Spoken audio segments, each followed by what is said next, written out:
بسم الله الرحمن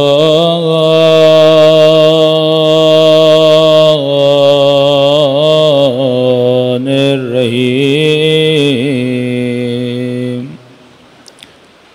الحمد لله رب العالمين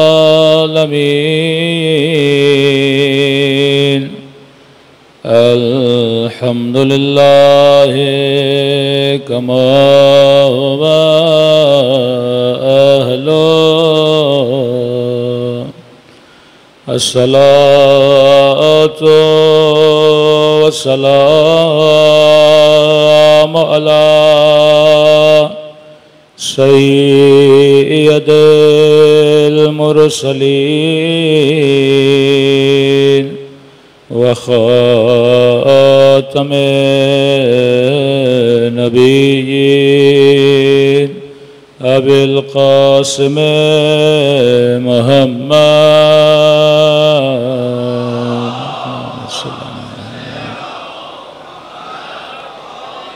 وعلى آله الطيبين الطاهرين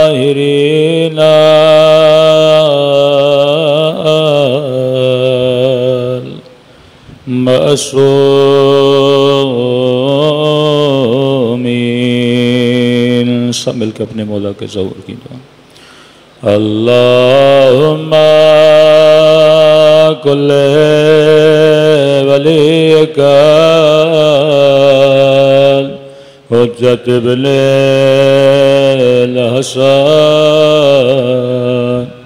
صلواتک علیہ وعلی آبائه فی هذه الساعة وفي كل وليا وحافظا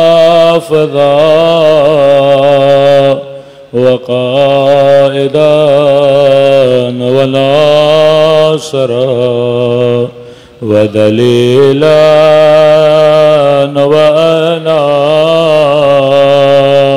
حتى تسكنه أرضك وتمتعه فيها طويلا برحمتك يا أرحم الراحمين. صلوات پڑھے محمد.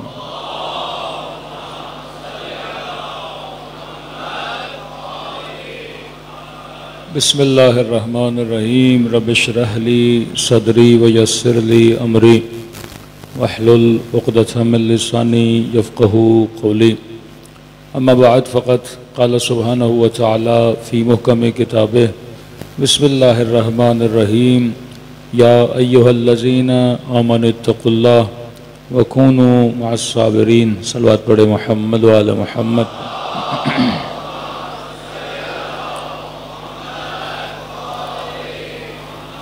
دعا ہے پروردگار عالم ہم سب کی عبادتوں کو اپنی بارگاہ عالی میں قبول فرمائے اور جس مقصد زندگی اور طہارت کو لے کر ان مجالس میں تشریف لاتے ہیں خدا ان مقاصد میں بھی ہم سب کو کامیابیاں نصیب فرما دیں. مسلسل عرض کر رہے ہیں کہ معاشرے کی تربیت، سوسائٹی کی اصلاح کردار امام حسین اور اصحاب امام حسین سے، کیونکہ جب تک مجلس سے تربیت نہ ہو، اصلاح نہ ہو، مجلس کی افادیت نہیں ہے. کہ ہم کتنی بھی کثیر تعداد میں مجالس میں شرکت کریں لیکن شور ہو پر شعور نہ ہو تو اس مجلس کا کوئی فائدہ نہیں ہے. اہل بیت شور کو پسند نہیں کرتے. جنگ صفین میں بہت شور تھا، 30,000 کے قریب لوگ صرف کوفے سے جنگ صفین میں گئے،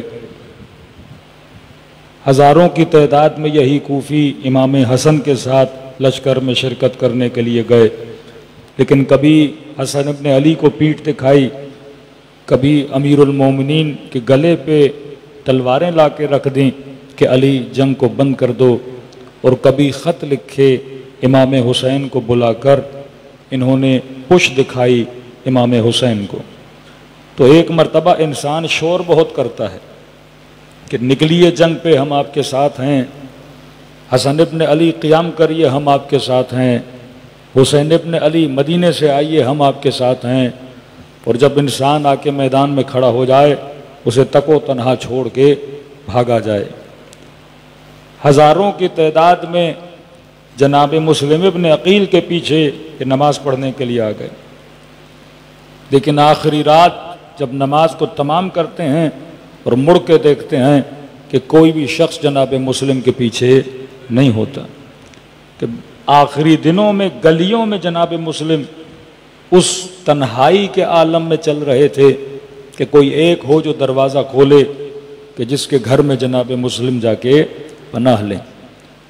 تو شور مچانا بہت آسان ہے، لیکن شعور کے ساتھ ایک جملہ بولنا، فکر کے ساتھ قدم بڑھانا، ہمت بلند کر کے میدان میں اترنا، یہ وہ صفات تھیں جو صفات اصحاب امام حسین تھیں، کہ امام نے موقع بھی دیا، کہا میں چراغ بجھا رہا ہوں، جس نے نکلنا ہے خیمے سے چلا جائے، کیونکہ وہ دیکھ چکے تھے اپنے بابا کا زمانہ، وہ دیکھ چکے تھے امام حسن کا زمانہ، کہ ایسا نہ ہو کہ آج رات بولو کہ مولا آپ کے ساتھ ہیں، اور کل جب اس لشکر کا مقابلہ ہو اور چند صد لوگ میرے ساتھ ہیں، مد مقابل 30,000 کا لشکر، بعض نے لاکھوں کی تعداد بھی بتائی، اور ایسا نہ ہو کہ حسین کی پیٹھ خالی کر کے باہر چلے جاؤ۔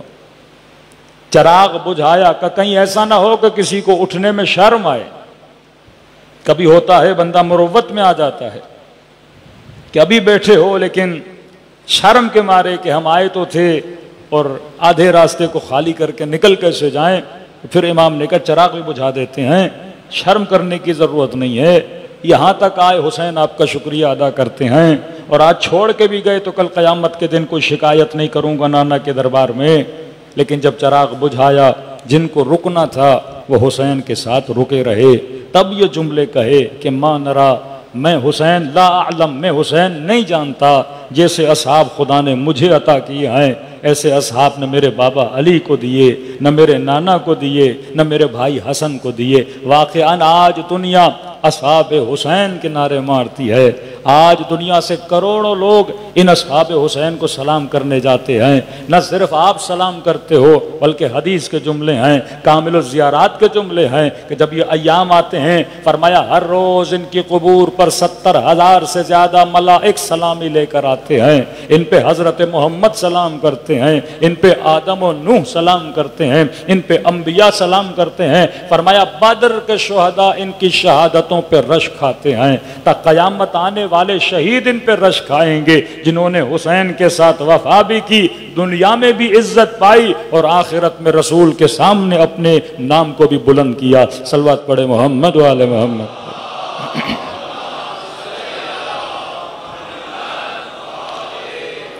تو کل ہم نے جناب نافع بن ہلال کی ایک صفت بتائی تھی جو رجز پڑھتے ہوئے آگے جاتے ہیں اور یہ صفت بیان کرتے ہیں کہ اِنَّ عَلَانِيَاتِنَا وَبَصَائِرِنَا، کہ ہم اگر تمہارے مقابلے میں آئے ہیں تو ایک ہدف لے کر آئے ہیں، اگر ہم تمہارے مقابلے میں آئے ہیں تو ہم صاحب بصیرت ہیں کہ تمہارے مقابلے میں آئے ہیں۔ اور فرمایا جو حسین کے مقابلے میں آئے وہ صاحب بصیرت نہیں ہو سکتا، مسلم ہونا متقی ہونا کافی نہیں ہے، با بصیرت ہونا کافی ہے۔ کیا خوارج نماز نہیں پڑھتے تھے؟ کیا لشکر یزید والے حج نہیں کرتے تھے؟ کیا یہ صوم و صلات کے پابند نہیں تھے؟ یہ خرافات ہے کہ آج بھی اگر کوئی وہابی مفتی اپنے لوگوں کو بتاتا ہے کہتے یہ شیعوں کی جھوٹی باتیں ہیں کہ یزید نماز نہیں پڑھتا تھا، وہ فضائل صلات بتاتے ہیں، ارے یزید روزہ بھی رکھتا تھا، یزید نماز بھی پڑھتا تھا۔ ارے بالفرض اگر تو اس کی نماز کو ثابت بھی کر لے، تو اس کے روزے کو ثابت بھی کر لے، لیکن اگر بغض علی ہے تو نہ نماز کام کی ہے نہ روزہ کام کا ہے۔ یہ تو رسول نے بہت پہلے بتا دیا تھا کہ احد کے پہاڑ جتنی خیرات راہ خدا میں دے، دن رات روزے رکھے، لیکن کہا اگر اس شخص کی محبت دل میں نہیں ہے تو نمازیں منہ پہ ماری جاتی ہیں۔ یہ جملہ کربلا میں بلند ہوا کہ لبغض ابیک، آپ کے بابا کے بغض میں جمع ہوئے ہیں۔ یہ مسلمان تو تھے پر صاحب بصیرت نہیں تھے۔ آج اسلام کو نقصان کافروں نے اتنا نہیں دیا جتنا مسلمانوں نے دیا ہے۔ اسلام کی تباہی کفار نے نہیں کی، ساری ذمہ داریوں کی جڑ ہم یہود پہ ڈال دیں کہ یہودیوں نے یہ کر دیا اور یہودیوں نے یہ کر دیا۔ لیکن جناب یہ تو بتاؤ، یہودیوں کے کہنے پہ چلا تو مسلمان، یہودیوں کے نقشوں کو امپلیمنٹ تو مسلمان نے کیا۔ یہاں بکتا کون ہے؟ مسلمان بکتا ہے۔ یہودی کو مسلم سوسائٹی میں آ کے خراب کاریاں نہیں کرتا، فتوے مسلمان دیتے ہیں، ایک دوسرے کو کافر مسلمان بولتا ہے، ایک دوسرے کو بدعتی مسلمان بولتا ہے، یہ گلوں پہ چھریاں چلانے والے مسلمان ہیں۔ جس طرح امام حسین کا سر کاٹنے کے بعد، نو کے نیزہ پہ چڑھانے کے بعد اللہ اکبر کی صدائیں بلند کی گئی تھیں، آج بھی ایک مسلمان دوسرے مسلمان کو قتل کرنے کے بعد اللہ اکبر کا نعرہ مارتا ہے۔ ارے وہ نعرہ جہاں لگتا تھا بو رحمت آتی تھی۔ اگر غریب چاہتا تھا کہ میری مدد ہو تو وہ انتظار کرتا تھا کہ رسول کی فوج آئے گی، نعرہ مارے گی، مجھے امیروں کے چنگل سے، مجھے ظالموں کو چنگل سے نکالا جائے گا، کیونکہ یہ جہاں آتے ہیں رحمت کو پھیلاتے ہیں، یہ جہاں آتے ہیں رافت کو پھیلاتے ہیں، یہ جہاں آتے ہیں سوسائٹی میں اصلاح کو پھیلاتے ہیں۔ لیکن آج کتنے سوشل میڈیا کے پرینک آپ دیکھتے ہیں یوٹیوب میں کہ بندہ کوئی بیگ رکھ کے اور اللہ اکبر کا نعرہ مارتا ہے، سارا مجمع سارا اس روم سے نکل کے بھاگ جاتا ہے۔ مطلب یہ نعرہ علامت خوف بن چکا ہے، جبکہ اس کو علامت رحمت بننا چاہیے تھا، جبکہ اس نعرے کو علامت رحمت، جبکہ اس علامت کو نعرے ہدایت بننا چاہیے تھا۔ لیکن آج ویسٹرن ورلڈ میں اللہ اکبر کا نعرہ آئے تو سمجھتے ہیں کوئی بم وہاں پہ پھٹنے والا ہے، کوئی گولیاں چلانے والا ہے، کوئی قاتل وہاں پہ گھس کر آ گیا ہے۔ یہ کس نے بدنام کیا اسلام کے بہترین نعرے کو؟ کس نے اپنے جھنڈوں پہ یہ نعرہ لگا کے عراق میں لوگوں کو مارا، سیریا میں لوگوں کو مارا، بچوں کے گلے کاٹے؟ یہ کون تھے؟ یہ سارے مسلمان تھے۔ لیکن کون سے مسلمان؟ جو کلمہ تو پڑھتے تھے لیکن صاحبان بصیرت نہیں تھے۔ مولا علی نے اپنی حکومت میں یہ بتا دیا تھا کہ ایسے مسلمان اسلامی معاشرے کے لیے کینسر کی مانند ہیں، جب تک ان کا خاتمہ نہیں کیا جائے گا یہ اسلامی معاشرے کو ناسور کی طرح کھا جائیں گے۔ لیکن امت نے علی کی بات کو نہ سنا اور نتیجے میں امام حسین کربلا میں شہید ہوتے ہوئے نظر آتے ہیں۔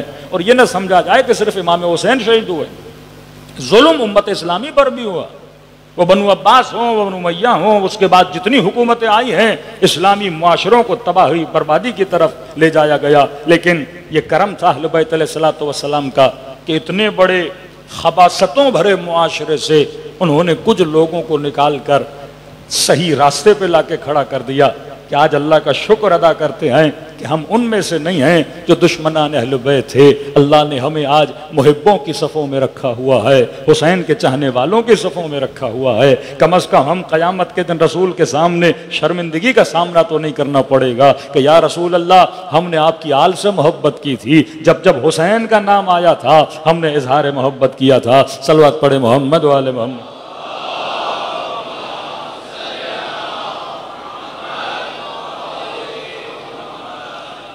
تو ایک تو ہے تاریخ، تاریخ پڑھنے کے لیے وقت بہت زیادہ ہے، لیکن ایک تو یہ ہے کہ تاریخ سے عبرت لینا کہ میں نے کربلا سنی لیکن میں نے کربلا سے کیا سیکھا۔ میں نے سنا حجاج ابن یوسف، میں نے سنا عمر ابن سعد، میں نے سارے قصے سن لیے کہ اہل بیت کتنے والا و بلند تھے اور ان کے دشمن کتنی پستیوں میں تھے، لیکن اس سارے ماجرائے کربلا سے میں نے کیا سیکھا؟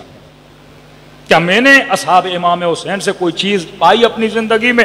کہ ہم نے کہا پہلی چیز تھی وہ صاحبان بصیرت تھے۔ بصیرت پہ کل میں نے گفتگو کی، چھٹے امام کے ایک واقعہ سنایا کہ کس طرح اپنے شیعوں کو کلو دیتے تھے تاکہ مشکلات میں جب پھنس جاؤ تو وہاں سے نکلنے کے لیے کوئی راستہ بھی ہو۔ لیکن تین طرح کی اور بصیرت ہیں جن کا آج تھوڑا سا ذکر کروں۔ فرماتے ہیں ایک ہے بصیرت اخلاقی، بندے کو اپنی ذات کے لیے بصیر ہونا چاہیے، معاشرہ کیا کر رہا ہے، سوسائٹی کیا کر رہی ہے، لوگ کیا کہہ رہے ہیں، وہ تو بات کا قصہ ہے، لیکن سوال یہ ہے کہ اخلاقی طور پہ میں اپنی ذات کے لیے کتنا بابصیر ہوں، کیا میرے اندر بصیرت ہے کہ نہیں ہے، اپنے عیبوں کو دیکھنے کی، اپنے گناہوں کو دیکھنے کی۔ کہ امیر المومنین فرماتے اعقل الناس من کان بعیبہ بصیرہ، سب سے عقل مند ترین بندہ وہ ہے جو اپنے عیب کو دیکھنے کی بصارت رکھے۔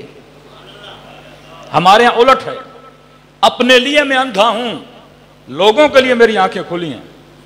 پڑوسی کیا کر رہا ہے مجھے پتا ہے، میرا رشتہ دار کیا کر رہا ہے مجھے پتا ہے، فلاں کی بیوی فلاں کی کزن کیا کر رہی ہے خواتین کو پتا ہے، لیکن مجھے یہ نہیں پتا کہ میں کیا کر رہا ہوں۔ لوگوں کے عیبوں پر میری آنکھیں چوکس ہیں، لیکن اپنے وجود پر میری کوئی نگاہ نہیں ہے۔ امیر فرماتے ہیں اس سے بڑا کوئی بے عقل نہیں ہے جو لوگوں کے عیوب کو دیکھے لیکن اپنے عیب پر اس کی نگاہ نہ ہو۔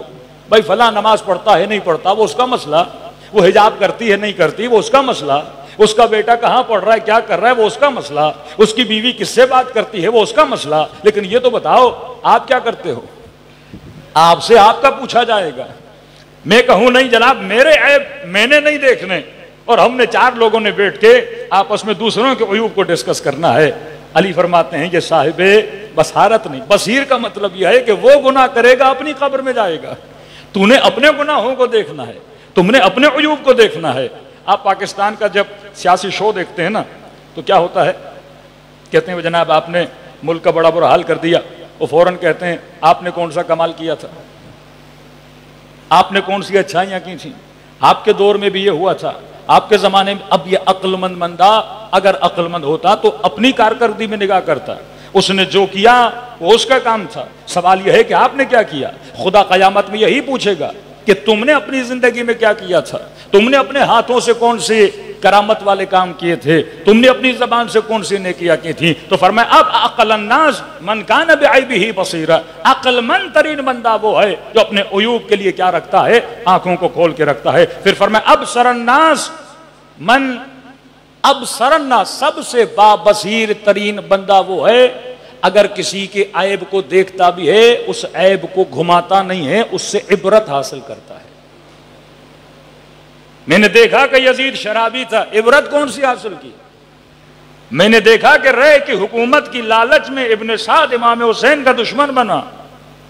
اب سوال یہ ہے کہ کہیں میں بھی تو ایسا نہیں کہ پیسے کی خاطر دین خدا کو بھول جاؤں، لالچ کی خاطر، شہوت کی خاطر تقوی الہی کو چھوڑ دوں، راہ خدا کو چھوڑ دوں۔ تو فرمایا پہلی بصیرت انسان کی وہ ہے جو انسان اپنے عیبوں کو دیکھے۔ میرے چھٹے امام امام جعفر صادق علیہ الصلوۃ والسلام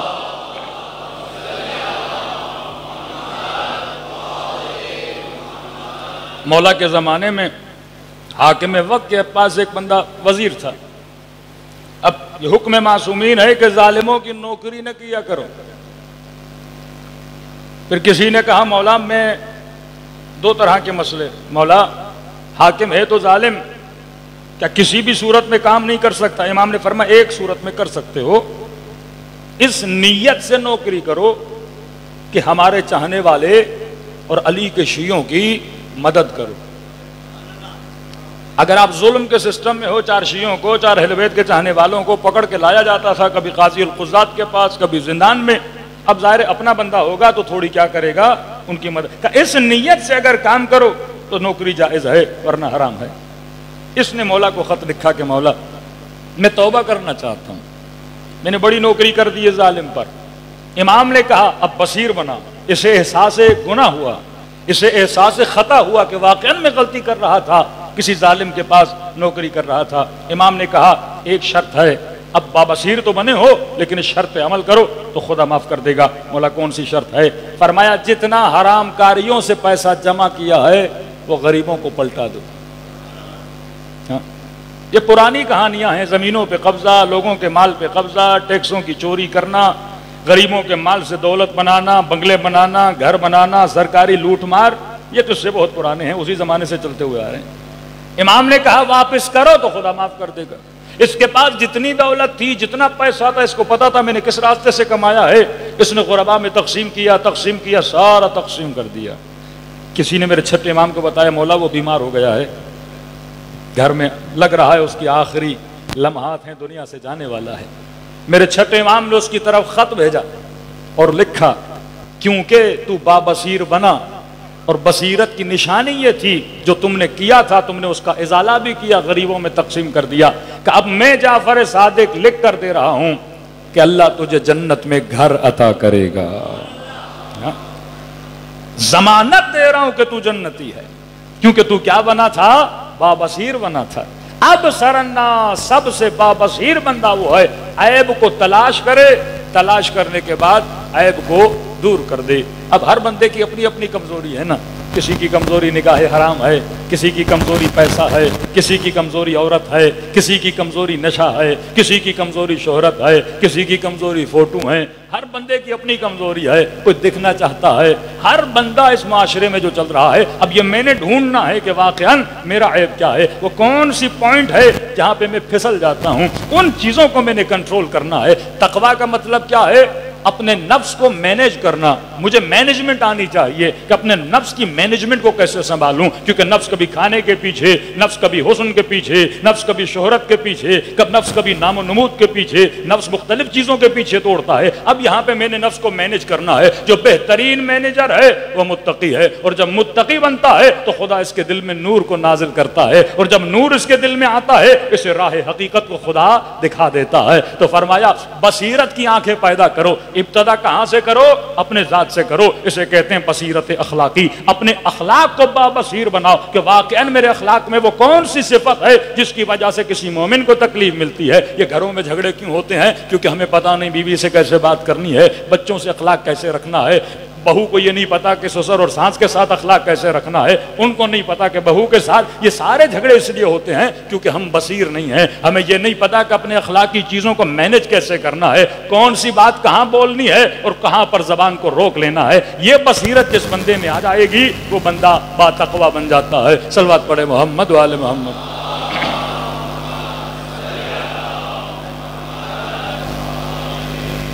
یہاں پہ معصوم ایک جملہ فرماتے من جالس العلماء استبصر، جو علماء کی محفل میں بیٹھتا ہے وہ بابصیرت بن جاتا ہے، جو جاہلوں کی محفل میں بیٹھتا ہے اس کی بصیرت ختم ہو جاتی ہے۔ 24 گھنٹہ جوان اگر صرف سوشل میڈیا پہ بیٹھا رہے، خواتین ڈراموں کی سیریز پہ بیٹھی رہیں، بصیرت کہاں سے آئے گی؟ دیکھیے کہتے ہیں نا مثلاً گاجر کھاؤ تو آنکھوں کی روشنی تیز ہو جاتی ہے، ہڈیوں کا مسئلہ ہے تو وٹامن ڈی لے لو، کیلشیم کی کمی ہے تو مثلاً فلاں چیز کھا لو، چربی بڑھ گئی ہے تو مثلاً کہتے ہیں لہسن کھا لو۔ تو کس چیز کو بڑھانا ہے کس چیز کو کم کرنا ہے اس کی چیزیں ہیں، بدن پر افیکٹ کرتی ہیں۔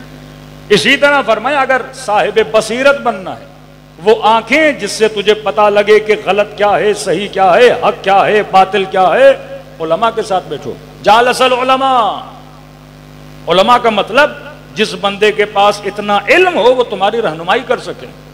اب یہ علماء کتاب بھی ہے، اب یہ علماء قرآن بھی ہے، اب یہ علماء سیرت اہل بیت بھی ہے۔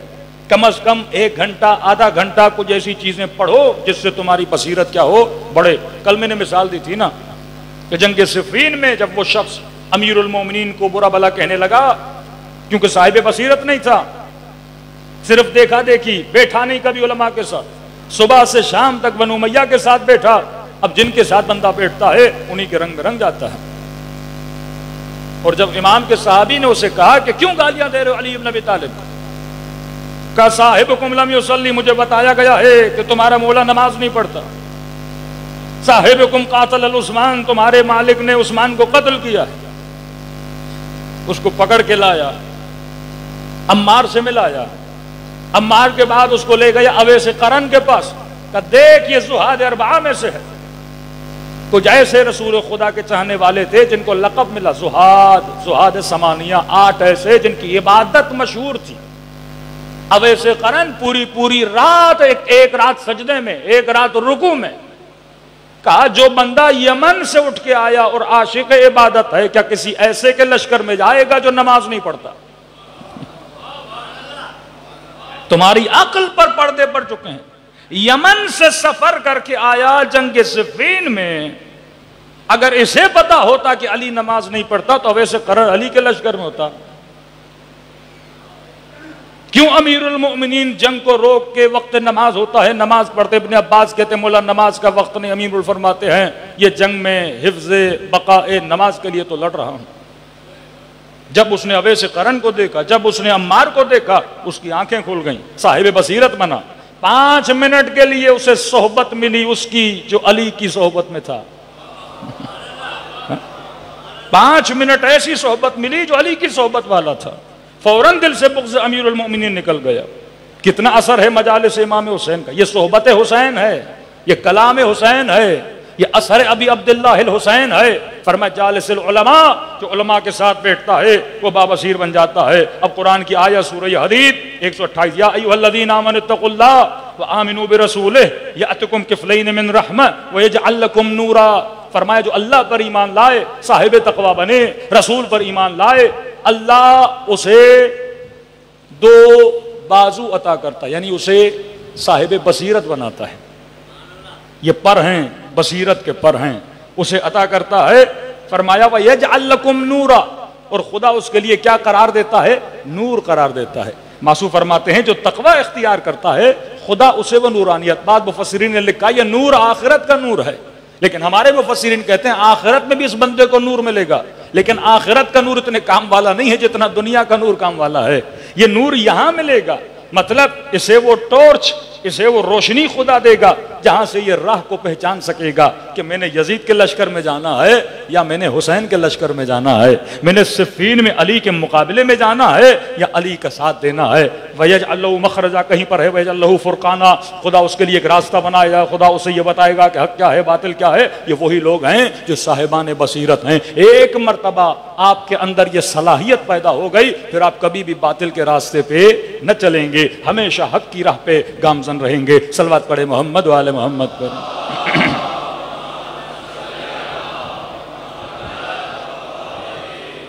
دوسری ہے بصیرت، بصیرت دینی، انسان کو پتہ ہونا چاہیے، بصیرت اخلاقی، بصیرت دینی، کہ میں نے کہا یہ جمل، یہ صفین، یہ نہرواں، یہ واقع کربلا، دینی اعتبار سے میں جس فقہ میں ہوں، جس مکتب میں ہوں، وہ مکتب صحیح ہے یا غلط ہے، یہ بصیرت ہونی چاہیے۔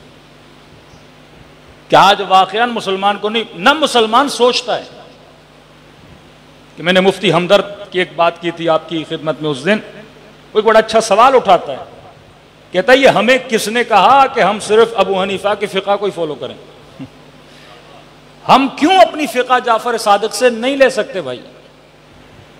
یعنی یہ کہاں کی منطق ہے کہ میں نے ایک ہی فقہ فالو کرنی ہے؟ قرآن کی آیت آئی ہوئی ہے ابو حنیفہ کے بارے میں، امام مالک کے بارے میں، امام شافعی کے بارے میں، امام حنبل کے بارے میں، کوئی قرآن کی آیت ہے کہ ہم نے انہی کو فالو کرنا ہے؟ مطلب یہ سوچ بھی پیدا کرنا کہ واقعاً میں اپنے فقہی مسئلہ فرزند رسول سے کیوں نہیں پوچھ سکتا۔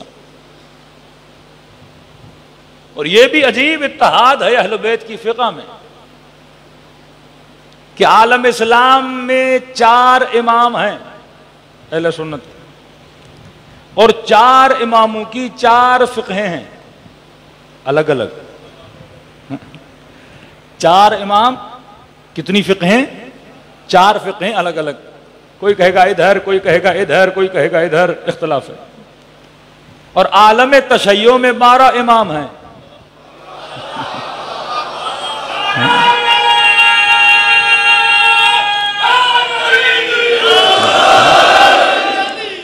یہ بندہ صاحب عقل ہو تو پوائنٹ پکڑتا ہے۔ عالم تشیع میں 12 امام ہیں اور 12 کی 12 فقہ ایک پائی جاتی ہے، تو بندے کو اطمینان وہی ہونا چاہیے نا جہاں اتحاد زیادہ ہے۔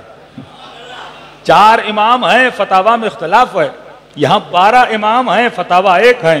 جیسی نماز علی نے پڑھی ویسی حسن نے پڑھی، ویسی حسین نے پڑھی، ویسی زین العابدین نے پڑھی، 12 کے 12 نے ایک نماز پڑھی۔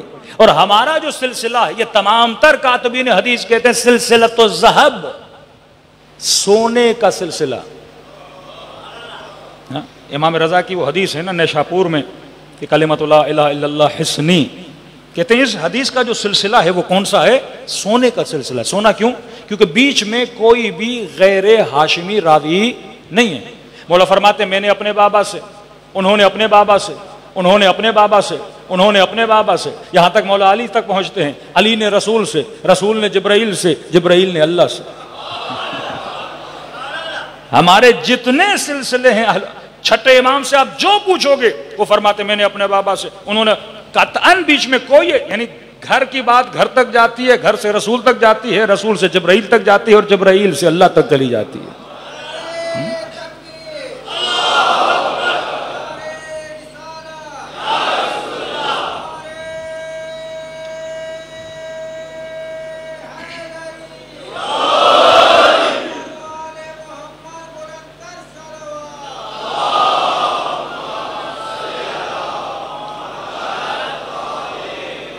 یہ بصیرت ہو کہ جناب میں نے کس دین کا انتخاب کرنا ہے۔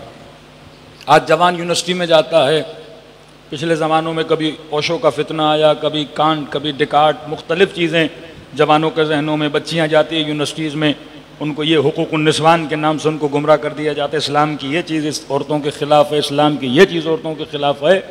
اب سب سے پہلے جو بغاوت ہوتی ہے وہ دماغ کرتا ہے۔ جب دماغ دین کے لیے باغی ہو جاتا ہے تو بندہ اللہ سے دوری اختیار کرنا شروع۔ پہلے آپ نے بچے کے دماغ کو مطیع بنانا ہے۔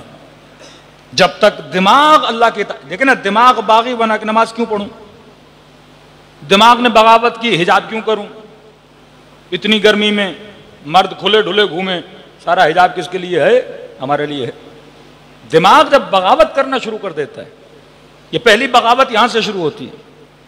تبھی فرمایا اپنے بچوں کو، اپنی نسلوں کو صاحب حکمت بناؤ۔ ہاں اگر وہ اتنا اطاعت گزار نہیں ہے، اللہ کی اطاعت نہیں کر پا رہا تو اسے حکمت بتاؤ۔ جس طرح شراب کے منع کی حکمت، خنزیر نہ کھانے کی حکمت، سودی نظام کو نہ اپنانے کی حکمت، خاتون حجاب کرے اس کی حکمت، ہر چیز کی حکمت ہے۔ مرد پر نفقہ واجب ہے، مرد بھی کہہ سکتا ہے میں کیوں کماؤں بھائی، صبح سے شام تک میں محنت کروں، اس کو فری میں کھلاؤں۔ کچھ ذمہ داریاں مرد پر، کچھ ذمہ داریاں اللہ نے عورت پر، اور ذمہ داریاں مردوں کے جسم کے حساب سے، وہاں ذمہ داریاں عورتوں کے وہ ایک الگ ٹاپک ہے کہ ہم مرد کے بناوٹ کو ڈسکس کریں اور خاتون کی بناوٹ کو ڈسکس کریں۔ مرد کے بدن میں اٹریکشن نہیں ہے، عورت کے بدن میں اٹریکشن ہے، تو جس میں اٹریکشن ہوتی ہے اسی کو چھپایا جاتا ہے۔ ایک طرف پتھر ہے، ایک طرف سونا ہے۔ اب آپ کہو کہ پتھر کو بھی چھپاؤ، سونے کو بھی چھپاؤ، پتھر کو چھپاؤ گے تو فائدہ کیا، کوئی خریداری نہیں ہے۔ چھپانا تو سونے کو ہے جو چیز چوری ہو جاتی ہے۔ ایک طرف آپ پیسوں کی بنڈل رکھو، دوسری طرف ٹشو پیپر رکھو، خطرہ ٹشو پیپر کو ہے یا کس کو ہے؟ پیسوں کی بندی کو، اس کو خطرہ ہے۔ تو جس چیز کو خطرہ ہوتا ہے اس کو چھپایا۔ اللہ نے جو جسم بنایا اس جسم کی خصوصیات سے اس کے احکام بنائے، مرد کا جسم بنایا اس کی خصوصیات کے اعتبار سے کچھ احکام بنائے۔ اسی طرح جنگل میں جاتے ہو، حیوانوں میں بھی نر و مادہ ہے، ہر کسی کی اپنی ڈیوٹی ہے۔ اب چڑیا بولے یا چڑا بولے میرے اوپر یہ ڈیوٹی کیوں رکھی ہے، اس کے اوپر کیوں رکھی ہے؟ کوئی چھتا بناتے ہیں، کوئی شہد لاتے ہیں، کوئی بچے پیدا کرتا ہے، مختلف چیزیں اللہ نے ڈیوائیڈ کی ہوئی ہیں۔ تو یہ نظام سب پر ایک حکم اگر لگ جائے تو دنیا میں نہ گاڑی بنے نہ جہاز بنے۔ یہ تو بالکل ایسے ہے کہ ٹائر بولے مجھے ٹائر کیوں بنایا، میں گرمی میں رگڑتا رہتا ہوں، میں کالے ڈامبر پہ چلوں، مجھے ہینڈل بنا دیا جاتا، میں اے سی میں رہتا۔ پیڈل بولتا مجھے پیڈل کیوں بنایا، یہ 24 گھنٹہ جوتا میرے اوپر رکھے رہتا ہے۔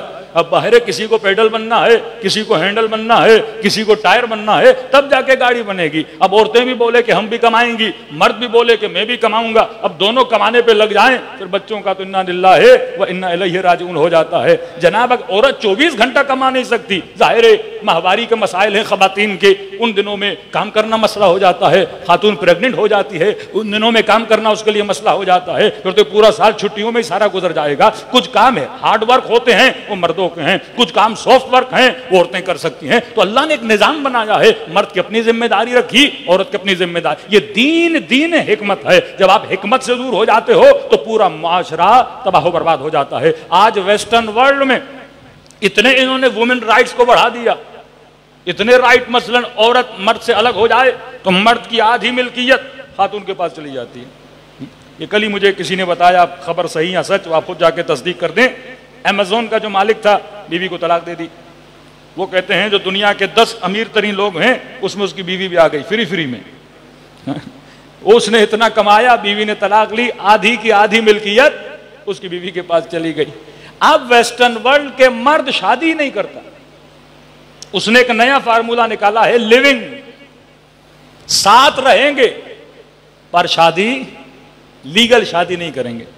وہ کہتا جب تک دل کیا تم بھی اپنا کماؤ میں بھی اپنا کماؤں, مزاج ملا رہیں گے, جب دل نہ کیا تو الگ ہو جائیں گے, کم از کم میرا پیسہ میرے پاس, تیرا پیسہ تیرے پاس. جب آپ ایسے غیر فطری قوانین بناتے ہو تو لوگ کیا کرتے ہیں, پھر بغاوت کرتے ہیں, پھر شارٹ کٹ ڈھونڈتے ہیں. تو اللہ نے جتنے احکام بنائے وہ انسان کی سائیکولوجی, انسان کی مینٹلٹی, انسان کی باڈی کی بناوٹ کو دیکھ کر خدا نے احکام بنائے ہیں. جب آپ کہتے ہو نا لا الہ الا اللہ, میرا بنانے والا خدا ہے, جب خدا نے مجھے بنایا ہے تو خدا کو میرے بدن کا مجھ سے زیادہ پتا ہے. کہ جب آپ دعائے کمیل میں پڑھتے ہو نا کہ یا رب ارحم ضعف بدنی, اے خدا میرے ضعیف بدن پر کیا فرما, رحم فرما. پھر کہتے یا من بدأ خلقی و ذکری و تربیتی, اے وہ خدا جس نے میری خلقت کی ابتدا کی, مطلب تو مجھ کو مجھ سے بہتر جانتا ہے کہ میں تیرا کتنا ضعیف بندہ ہوں. تو نے میری ہڈیوں کو بنایا, تو نے میرے گوشت کو بنایا, تو نے میری کھال کو بنایا, تو لہٰذا تجھے پتا ہے کہ میرا بدن کتنا ضعیف ہے. اور جب تو جانتا ہے میرا بدن اتنا ضعیف ہے, اب یہ بتا جب یہ بدن تیرے دنیا کی تکلیف کو برداشت نہیں کر سکتا تو تیرے جہنم کی آگ کو کیسے برداشت کرے گا.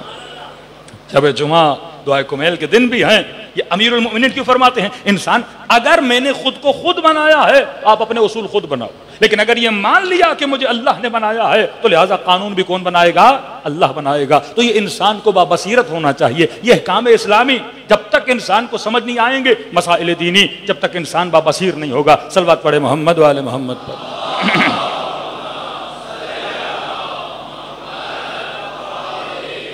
تیسری بصیرت ہے بصیرت سیاسی. جب تک سیاسی اعتبار سے ہم بابصیر نہیں بنتے. دین کون سا اختیار کرنا ہے, کئی لوگ ہیں جو مکتب اہل بیت میں الحمدللہ رب العالمین شامل ہو رہے ہیں, کیونکہ جیسے جیسے بصیرت معاشرے میں بڑھے گی, امیر المومنین کا علم, امیر المومنین کی شجاعت, امام حسین کی حقانیت کا پتہ چلے گا, لوگ دوڑتے ہوئے آئیں گے, اس مکتب میں داخل ہوتے جائیں گے. بصیرت دینی. لیکن بندہ دیندار بنا, با اخلاق بنا, متقی بنا, لیکن اگر سیاسی اعتبار سے بابصیر نہ ہو. آج پاکستان میں بصیرت سیاسی زیرو پر ہے, وہ شیعہ کی ہو سنی کی ہو. کہ سیاستدان تب تک مولوی کا احترام کرتے ہیں جب تک وہ سیاست میں نہیں ہوتا. بچوں کے نام ان کے طاہر القادری نے رکھے, لیکن جب سیاست میں آیا تو گالم گلو شروع ہو گئی. منافع سیاسی یہ صرف مکتب اہل بیت میں ہے کہ اہل بیت کے مکتب میں ان کی عوام نے سیاست کا ٹھیکیدار مولویوں کو بنایا. ورنہ اہل سنت میں آپ وسیع تر نگاہ میں دیکھیں کہ کبھی بھی انہوں نے اپنے مولویوں کو سیاست میں سپورٹ نہیں کیا. کم از کم پاکستان کی تاریخ میں اگر کوئی مولوی کامیاب رہا سیاست میں وہ صرف فضل الرحمان ہے. ورنہ ان کے باپا جانی اور شانی جانی آپ دیکھ لیں, وہ صرف خانقاہوں میں بیٹھے رہتے ہیں. صلی اللہ علیہ یا رسول اللہ, صلی اللہ علیہ یا حبیبی میں لگے رہتے ہیں. لوڈ شیڈنگ ہو رہی پرواہ نہیں, لوگ مر رہے ہیں پرواہ نہیں, ڈکیتیاں ہو رہی ہیں پرواہ نہیں, مہنگائی ہو گئی پرواہ نہیں. مولوی کا کام ہے لوگوں کو جمع کرے اور نبی کے نعرے مروائے اور جھنڈیاں اٹھوائے, بس. یہ شعور سیاسی اگر کسی نے دیا, اور جتنا شعور سیاسی مکتب اہل بیت والوں کے پاس ہے کسی کے پاس نہیں. یہ اپنی تعریف کی بات نہیں, جا کے دیکھ لیں. ایک مولوی دکھائیں مکتب غیر اہل بیت میں جس نے کوئی حکومت بنائی ہو. پورے عالم اسلام میں اگر کسی عالم نے حکومت بنائی شریعت کی بنیادوں پر, وہ خمینی تھے. جتنا پاور شیعہ علماء کے پاس ہے اپنی عوام کو کنٹرول کرنے کے لیے, کیونکہ سیاسی شعور تھا, یہ سیاسی بصیرت تھی. کہ امریکہ بھی جب عراق کو کنٹرول نہ کر سکا, ادھم مچ گیا, تو جب سیستانی صاحب آتے ہیں انگلینڈ سے واپس آتے ہیں, پورے عراق کی جنگ کیا ہو جاتی ہے, ختم ہو جاتی ہے. اتنے طاقتور داعش جس نے 72 گھنٹے میں پورے موصل پر قبضہ کر دیا. 72 گھنٹہ 72 آورز, 17 کلومیٹر امام موسیٰ کاظم کی قبر سے دوری. رات رات میں فوجی بکے, لوگ بکے, اور وہ آ گئے. 40 ہزار ڈالر ایک ایک سپاہی کو دیا گیا صرف اپنی پوسٹ کو چھوڑ دے. یہ پورا حشد الشعبی ایک فتویٰ سید علی سیستانی نے نکالا، قوم جمع ہو گئی. انقلاب لانے میں جو مغربی ورلڈ تھا وہ بھی چاہتے تھے کہ ایران میں کوئی چینج آ جائے. اچھا ہوتا یہ ہے کہ جب وہ دیکھتے ہیں نا کہ عوام ایک طرف جا رہی ہے تو وہ پھر عوام کے ہمسو ہوتے ہیں، عوام کے ساتھ چلتے ہیں، کہتے ہیں چلو اتنا بڑا کام ہماری انویسٹمنٹ سے بھی نہیں ہوا. مثلا اگر وہ چاہتے شاہ کو ہٹانا تو بہت پیسہ لگنا تھا، ان کا اپنا بندہ تھا، لیکن کا عوام خمینی کے پیچھے ہے، چلو اس کے ذریعے کیا کریں گے، شاہ بھی ہٹ جائے گا اور ہم اس پورے خطے میں ایک ڈیموکریسی کا نظام لائیں گے، بادشاہتے ختم کرتے ہیں، ویسٹرن جو سسٹم ہے وہ یہاں پہ لا دیتے ہیں. کہ 80 سال کا بوڑھا ہے، عوام جذبات میں ہیں، اس کے پیچھے یہ شاہ کو گرا دے گا اور پھر کیا ہوگا، ایران میں الیکشن ہوگا، حکومتیں ہوں گی، پھر وہی سسٹم ہوگا، ہم ہی تو چلائیں گے سارے سسٹم. لیکن ان کو کیا پتا یہ بوڑھا کسی اور کے مکتب کا بوڑھا نہیں ہے، مکتب علی کا بوڑھا ہے. نہ امام خمینی نے فرانس میں کوئی ایسی بات کی، نہ ترکی میں ایسی بات کی، نہ جب عراق میں اتنے سال رہے تبعید میں گزارے وہاں پہ ایسی بات کی کہ میں کوئی حکومت بناؤں گا. نہیں، بس یہ تھا شاہ کو ہٹاؤ، شاہ ظلم کر رہا ہے. عوام بھی ان کے پیچھے. اب پیچھے صرف انقلابی لوگ نہیں تھے، اس میں لبرل بھی تھے، اس میں کمیونسٹ بھی تھے، اس میں ڈیموکریسی کے ہم سارے لوگ پیچھے لگے ہوئے تھے. بس شاہ گرے کیونکہ لیڈر خمینی صاحب تھے. جب قوموں میں بندہ کوئی لیڈر بن جاتا ہے نا پھر سارے مفاد پرست اس کے ساتھ جمع ہو جاتے ہیں کہ بس اس کے ذریعے فلاں کو گراؤ، اور جب وہ گر گیا پھر الیکشن ہوں گے، پھر ہم اپنے بندے اس میں کیا کر دیں گے، ان کر دیں گے. اور جب شاہ گرا تو تہران میں انہوں نے جب تقریر کی اور پھر دنیا پریشان ہو گئی، کہا کہ میں شاہ کو گراؤں گا بھی اور میں یہاں پہ حکومت الہی بناؤں گا بھی. یہ نعرہ انہوں نے لگایا. پھر گرانے کے لیے 8 سالہ ایک جنگ چلی. کون سی قوم ہے جو اتنا برداشت کرے؟ 2.5 لاکھ کے قریب شہید تھے. لبنان چلے جائیں وہ بھی شیعہ ہیں. لیڈر کون؟ ایک عالم. ایران لیڈر کون؟ عالم. یمن لیڈر کون؟ عالم. یہ کہیں اور آپ کو نظر آتا ہے؟ ایک مسلم ملک بتائیے جہاں پہ سیاسی لیڈرشپ علماء کے پاس ہو. ایک کنٹری بتا دیجیے. سعودی عرب جہاں پہ اتنے مذہب کو فالو کیا جاتا ہے کٹر طریقے سے، وہاں بھی لیڈرشپ کس کے پاس ہے؟ علماء کے پاس تو نہیں. وہاں پہ باقاعدہ فیصلہ ہوا ہے کہ حکومتی معاملات میں ہم دخالت نہیں کریں گے، دینی معاملات میں آپ دخالت نہیں کرو گے، آپ کا جو من آئے کرو، ہمارا جو من ہوگا ہم کریں گے. یہاں پہ اگر دینی بصیرت نہیں لانے دیتے لوگوں میں، مولوی صاحب مسجد میں جا کے نماز پڑھاؤ، آپ کا کیا کام ہے سیاست سے؟ یہ فکر اہل بیت نہیں.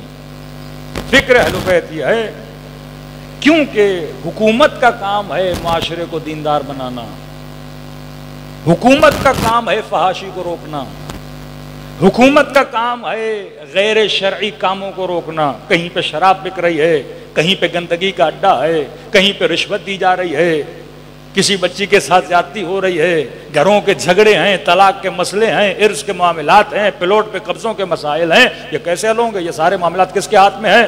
حکومت کے، مسجد کے مولوی کے ہاتھ میں. آج مولوی کا کام کیا ہے؟ نکاح پڑھا لیں جناب، یہ کام ہے. ابا مر گئے ہیں دفنانے کے لیے آ جائیے. حالانکہ شریعت میں نکاح پڑھانا نہ مولوی صاحب کا کام ہے، نہ دفنانا مولوی صاحب کا کام ہے، نہ نماز پڑھانا مولوی صاحب کا کام ہے. کوئی بھی بندہ جس کی قرأت صحیح ہے، گنہگار نہیں ہے، وہ نماز پڑھا سکتا ہے. نکاح کے لیے تو تاکید خاتون خود اپنا نکاح پڑھے. یہ تو ہم نے ایک رسم نکال دی ہے کہ عربی نہیں آتی لہذا مولوی صاحب آ جائیے، ایک ہم نے کام بنا دیا مولویوں کے لیے. منتھلی فیس نہیں ملنی، اب لہذا نکاح کے بہانے مولوی صاحب کو کچھ دے دیا، مردے کے بہانے مولوی صاحب کو کچھ دے دیا. ایک ہم نے خاص شعبہ بنایا مولویوں کا. حالانکہ مستحب ہے کہ نکاح عورت خود، جناب خدیجۃ الکبریٰ نے اپنا نکاح خود پڑھا تھا. ہمارے حضرت طالب نے خطبہ پڑھا تھا، خطبۃ النکاح ابو طالب نے پڑھا. لیکن جو عبارات نکاح ہیں وہ جناب خدیجۃ الکبریٰ نے خود پڑھی ہیں. 2 ہی لفظ ہیں، عورت دعوت دیتی ہے، بات ختم ہو جاتی ہے. لیکن ہمارے یہ جو وہ بھی ایک شرعی روش ہے، عورت کہتی ہے میں نہیں پڑھنا چاہتی، میں فلاں مولوی صاحب کو وکیل بناتی ہوں. داماد کہتا ہے چلو میں بھی نہیں پڑھتا، میں فلاں مولوی صاحب کو، اب 2 مولانا وکیل بن کے نکاح پڑھتے ہیں، حالانکہ وہ بھی نکاح کس کا پڑھتے ہیں؟ خاتون کی طرف سے پڑھتے ہیں، کیونکہ نکاح عورت کا ہو رہا ہے، عورت پڑھے گی، مولوی صاحب کا کیا جائے۔ جنازے کے ہر مسلمان کو علم ہونا چاہیے کہ جنازہ کیسے دفن ہوتا ہے۔ کہیں پہ سفر میں انتقال ہو گیا، کوئی مولوی صاحب نہیں مل رہا اور آپ کہو گے مجھے پتہ ہی نہیں جنازہ کیسے ہوتا ہے۔ ایک خوبی اہل سنت میں ہے کہ کوئی بندہ کھڑے ہو کے وہ ہمارے انتظار کرتے مولانا صاحب نہیں فرادہ نماز پڑھیں گے، وہ ساری جماعت کا جو ثواب ہے ہر بندہ گواہ دیتا ہے۔ بھائی جس کو قرأت آتی آگے کھڑے ہو جائے نماز پڑھائے، لیکن نہیں، ہم نے ہر کسی کو اتنا برا بنایا ہوا ہے، اس کے پیچھے نماز پڑھو۔ بھائی نماز ہے اور کیا ہے، بزنس نہیں کرنا آپ کس کے ساتھ، رشتہ داری نہیں کرنی اس کے ساتھ، قرأت صحیح ہونی چاہیے، اچھی شہرت ہونی چاہیے، مطلب یہ نہ ہو کہ پتہ ہو زانی ہے شرابی ہے، ایسا بندہ نہ ہو، اچھا نام والا بندہ ہو جسے آگے کھڑا کرو ہر بندہ نماز پڑھ سکتا ہے۔ اصل علماء کا کام کیا تھا؟ معاشرے کی تربیت، یہ عالم کا کام تھا، معاشرے کے اندر اخلاقی برائیوں کو نکالنا، وہ ذمہ داری جو مراجع نے بتائی، وہ ذمہ داری جو نظام اسلامی نے بتائی، لیکن اس کے اگینسٹ ایک معاشرہ تھا جو بے بصیرت معاشرہ تھا، انہوں نے کہا نہیں ہم مسجدیں سنبھالیں گے، حکومت یزید چلائے گا، ہم کو لوگوں کو قرأت قرآن سکھائیں گے لیکن حکومتی معاملات، زکوٰۃ کو جمع کرنا، یہ جائیں حکمران جانے، اس کا سارا پیسہ حکمرانوں کے پاس، اب اس کی مرضی، وہ پیسے سے کبھی عیاشی کر رہا ہے، کبھی دربار بنا رہا ہے، کبھی کنیزیں خرید رہا ہے، وہ بیت المال کی لوٹ مار ہوئی، معاشرے میں اتنا فساد ہوا کہ پھر معاشرے میں خلیفہ کشی شروع ہو گئی، لوگوں نے خلیفوں کو مارنا شروع کر دیا۔ امام حسین اسی فساد کے خلاف نکلے، تبھی اہل بیت نے معاشروں کی ذمہ داری یا خود لی یا اپنے پڑھے لکھے اصحاب کو دی، یا کسی کو نائب عام کہا یا کسی کو نائب خاص کہا۔ صلوات پڑھے محمد و آل محمد۔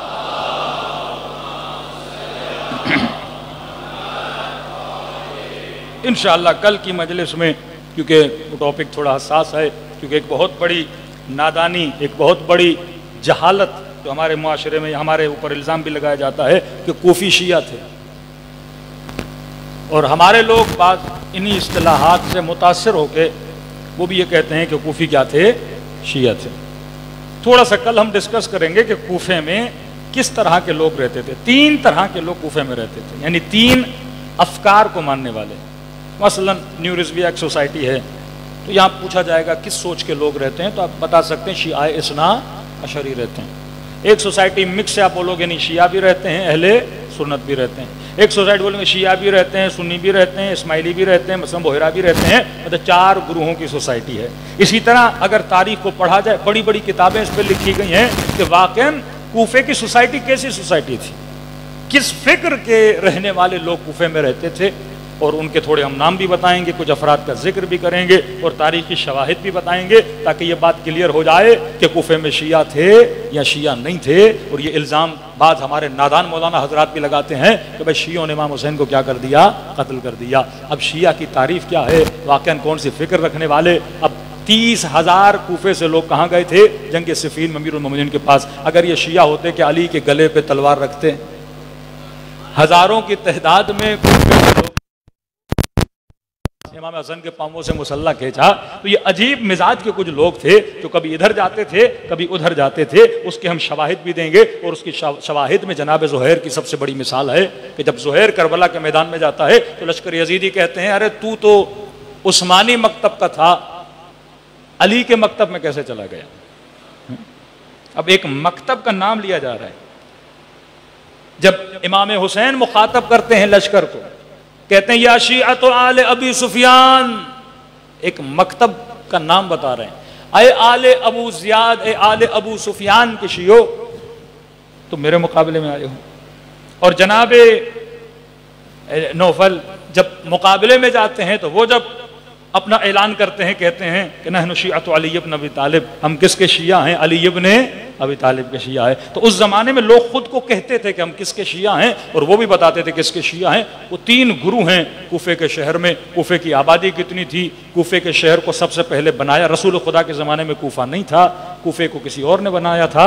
اور کب بنایا تھا، کس تاریخ میں بنایا تھا، کس سوچ کے لوگ وہاں رہتے تھے، انشاءاللہ اس پہ گفتگو کل ہوگی۔ تو عزیزان محترم، جب تک انسان صاحب بصیرت نہ بنے، بصیرت نہ ہو تو امام تک وہ تنہا رہ جاتا ہے، اور بصیرت ہو تو انسان اپنے امام کی مدد کے لیے آتا ہے۔ تبھی فرمایا آخری زمانہ فتنوں کا زمانہ ہوگا۔ کہ بی بی زینب ایک جملہ کہا کرتی تھی کہ زینب کو اس بات کا دکھ نہیں کہ زینب کو غیروں نے نہیں پہچانا،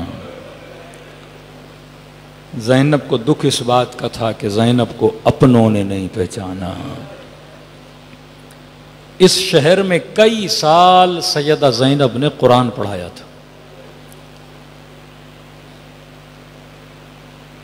تبھی جب سیدہ نے کلام کرنا شروع کیا تو جنہوں نے قرآن پڑھا تھا وہ باہر نکل آئے۔ ارے یہ آواز تو سنی سنائی آواز ہے۔ کسی نے کہا یہ لہجہ تو علی ابن ابی طالب کا لہجہ ہے۔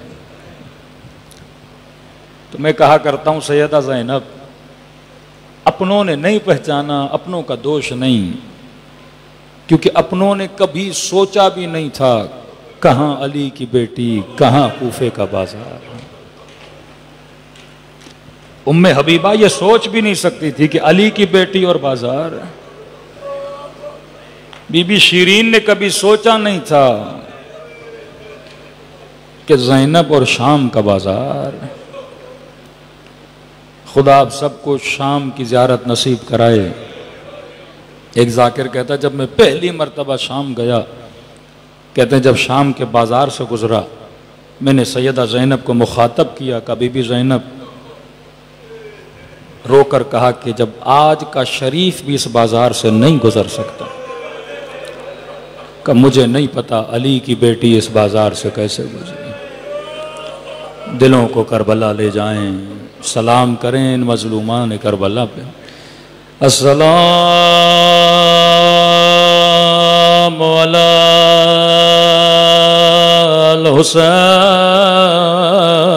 الحسین وعلی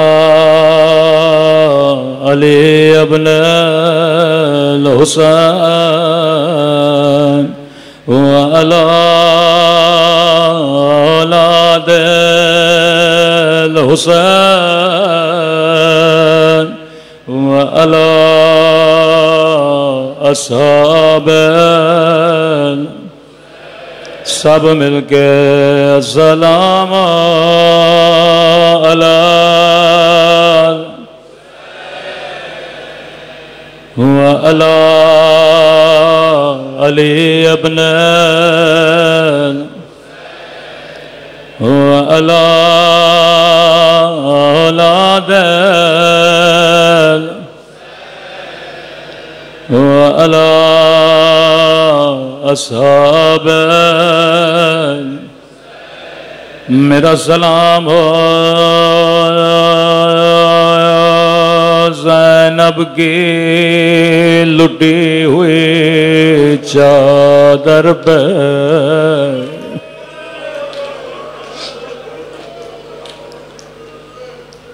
واللہ اگر کربلا میں زینب نہ ہوتی حسین کو حوصلہ کون دیتا۔ جب اکبر کے لاشے پہ گئے، بی بی زینب نے کہا ٹھہر جا حسین، میں زینب بھی آتی ہوں۔ جب قاسم کا لاشا لایا، امام نے ماں کو نہیں بلایا، روکے کا اما فضا ذرا بہن زینب کو بلانا۔ جب علی اصغر کا لاشا آیا، تو رباب کو آواز نہیں دی، کہا بہن زینب کہاں؟ فضا کہتی ہیں جس بھی شہید کا لاش آتا تھا زینب خود پہلے جاتی تھی، مرثیہ پڑھتی تھی، نوحہ کرتی تھی، لیکن بی بی فضا کہتی ہیں ایک مرتبہ خیمے میں دو ننھے سے لاشیں لائے گئے، اکبر پہ رونے والے، قاسم پہ رونے والے، علی اصغر پہ رونے والے۔ فضا کہتی ہے مجھے کہیں زینب نظر نہیں آئے، میں نے خیمے میں دیکھا بی بی زینب نے سر سجدے میں رکھا ہوا ہے، کہہ رہی ہے الحمدللہ،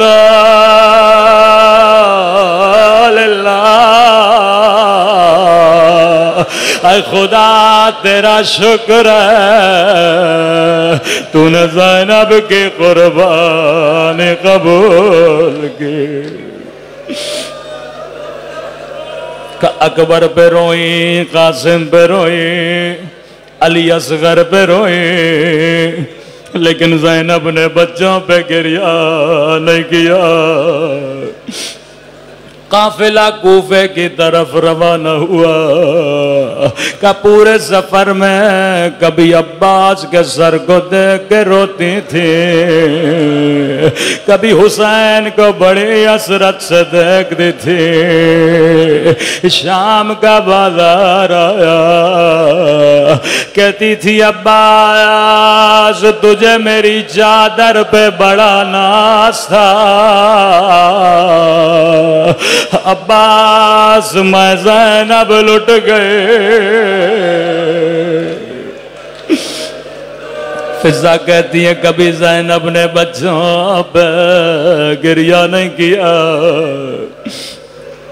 جب رہائی کا وقت قریب آیا، ظالم خیموں میں کٹی ہوئی گردنیں لائے، اکبر کا سر آیا، زینب نے کہا مجھے دو میرا لال ہے، حسین کا سر آیا، سینے سے لگایا، عباس کا سر آیا، اپنی گود میں لیا۔ فضا کہتی ہے ایک مرتبہ دو کٹے ہوئے گردنیں آئے، لیکن زینب نے بچوں کو نہیں دیکھا۔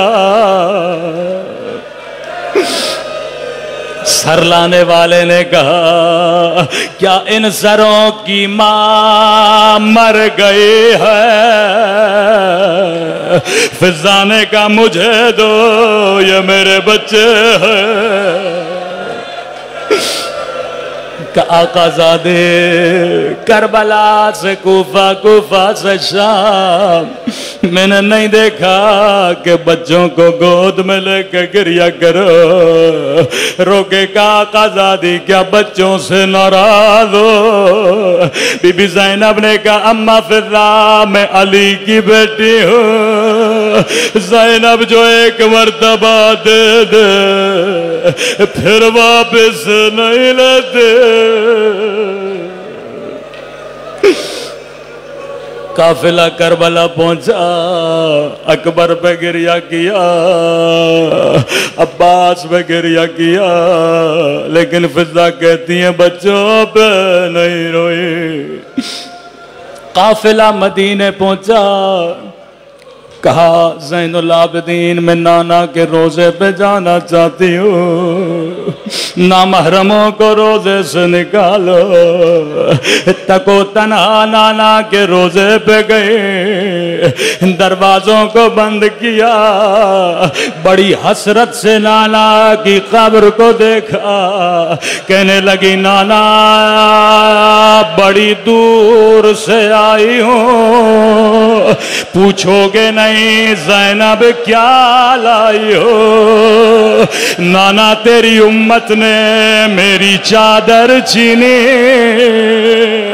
کلائیوں سے کپڑا ہٹایا، نانا مجھے تازیال مارے، نانا میرا حسین مارا گیا۔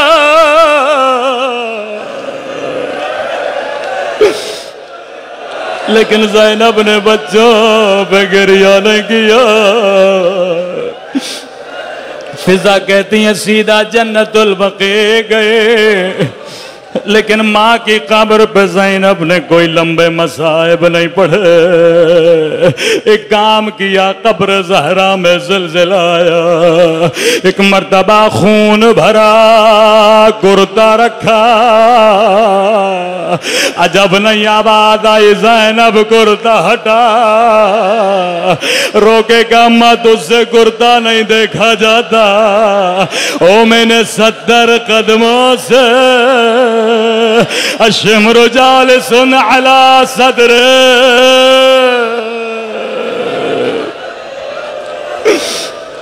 بس آخری جملے زحمت کو تمام کرو۔ کسی نے کہا بی بی عبداللہ بلا رہے ہیں۔ اب زینب گھر کی طرف روانہ ہوئے، عبداللہ صحن میں بیٹھے تھے، جیسے گھر کے اندر آئیں عبداللہ نے کہا بوڑھی خاتون رک جا، میری بیوی گھر میں نہیں ہے۔ روکے گا عبداللہ تو نے بھی نہیں پہچانا، میں زینب اجڑ گئے جو بچوں پہ کربلا میں نہیں روئے، نانا کے روزے پہ نہیں روئے، اماں کی قبر پہ نہیں روئے۔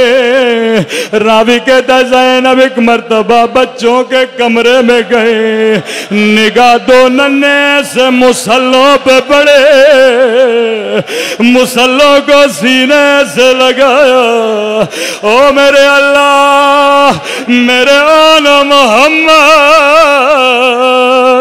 اب زینب کا دل نہیں لگتا۔ الا لعنت اللہ علی القوم الظالمین۔